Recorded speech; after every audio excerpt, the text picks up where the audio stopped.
వెన్న తిన్నా నోటనే మన్ను తింటిబట నోరు చూపరాయని తరివిన తల్లికి పట్టుబడి భక్తి పాసముల కట్టుబడి మన్ను మిన్ను వెన్ను దన్ను అన్నీ నేనే చూడమ్మాయని ఆని అమ్మకు అన్ని లోకాలు అవలీలగా చూపిన లీలా లీలా కృష్ణ చూపరా అమ్మకు చూపరా.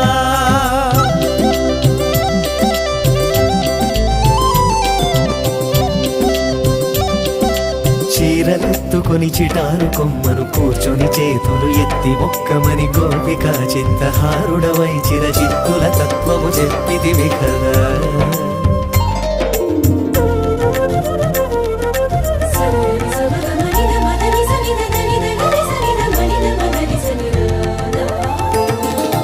మైత్రీ బంధం మధుర మధుర మరి చటుకున